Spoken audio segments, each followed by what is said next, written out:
The source close to Watson said the quarterback is solely focused on the upcoming season, but believes he is not against staying in Cleveland beyond 2026. Take it. I think that Deshaun Watson cannot wait to get the hell out of Cleveland.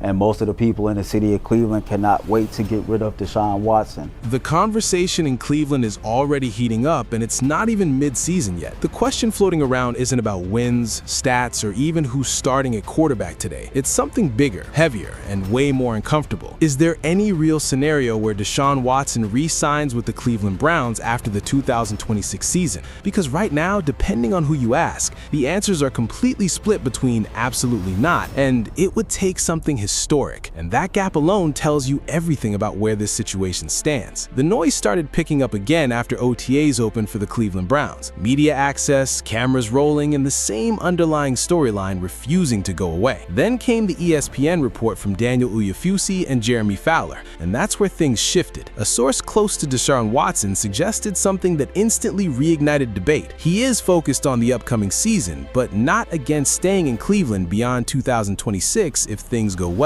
On paper, that sounds simple. In reality, it cracked open a conversation nobody in Cleveland can fully escape. The beat reporters say he looks great. I mean, they're all trying to tell us this, prepare us for this, try to get the fans on board real quick before they actually roll them out as the starter is what it feels like the Browns are doing this time around.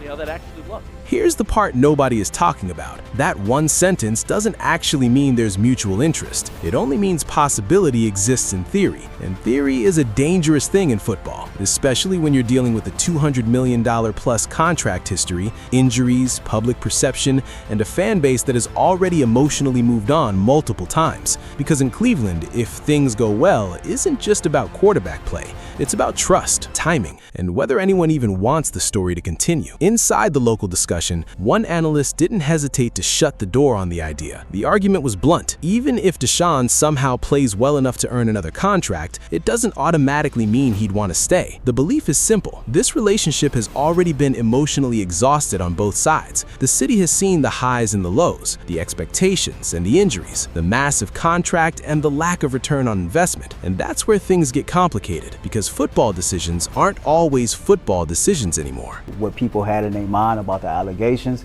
and then when you show up and you don't play well, then that's a double negative. And so people have already, we talk about labels.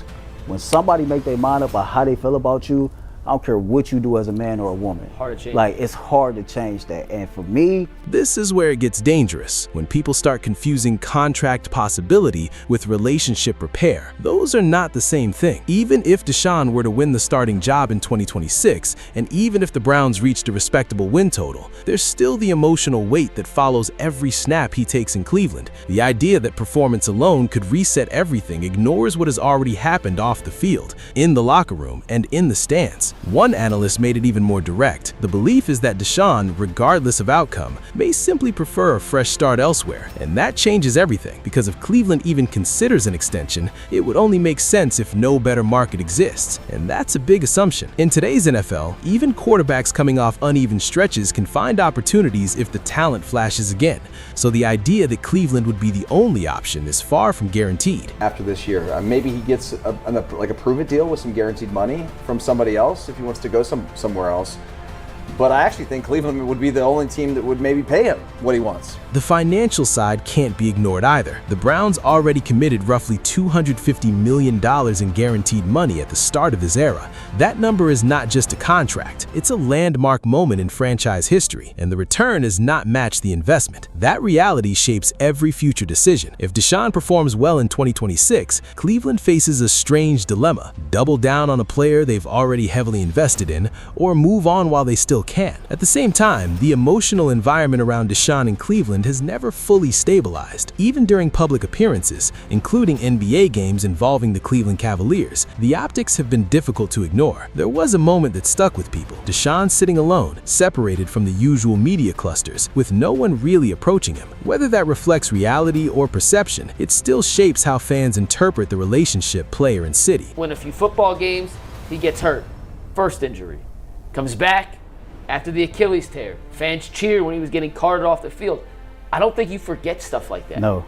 Then at the Cavs game, the one part you didn't mention, Yeah. and I was going to set that up for you. I'm okay sharing this. As we're leaving, We see Deshaun walking out. Yes, we do. And some random person walked up to Deshaun, and just a random fan, and said, explicit word you, Shedeur for life. Then you layer in fan behavior, because that is where everything becomes completely unfiltered. There have been cheers during injuries, hostile comments in public settings, and moments where emotions clearly cross the line from criticism to something much deeper. Those moments matter, not because they define everyone in the fan base, but because they define the atmosphere Watson is walking back into every single time he steps into that building. So when you ask whether he would return after 2026, you cannot separate football from environment. You cannot separate contract from culture, and you definitely cannot separate performance from perception. Even if Watson plays well, he is not walking into a neutral situation. He's walking into a city that already made up its mind in multiple directions over multiple years. That is not a small thing to overcome. Here's the part nobody is talking about: leverage. If Watson has a strong 2026 season, Cleveland suddenly faces pressure from both sides. Keep him and risk repeating history, or let him walk and risk watching him succeed somewhere else. But would another team actually offer him a major deal at that stage? Some believe the market would still exist. Others think it would be limited to short-term prove-it style offers at best. And that creates a standoff where both sides have very real reasons to walk away from each other quietly. This is where young players usually make a mistake. They assume a strong season automatically resets everything. It does not. The league does not forget context that easily, and neither do fan bases. A good year can change the conversation, but it cannot erase the foundation. In Watson's case, the past is not a footnote. It is the lens through which every future decision gets interpreted. One analyst put it bluntly: unless Watson has an all-time great season in 2026, a long-term extension feels unrealistic. And even then, the assumption is he would explore other options first, because quarterbacks do not just evaluate contracts, they evaluate situations, stability, and how they are perceived. So when people ask if there is any scenario where Watson re-signs with Cleveland after 2026, the honest answer is not a simple yes or no. It is conditional, fragile, and heavily dependent on factors that go way beyond statistics: health, performance, market options, and whether either side still genuinely sees value in continuing something that has already been through so much pain and disappointment. Because at this point, it is not just about whether it can happen, it's about whether anyone on either side actually wants to go through it again. And that might honestly be the most important question of all.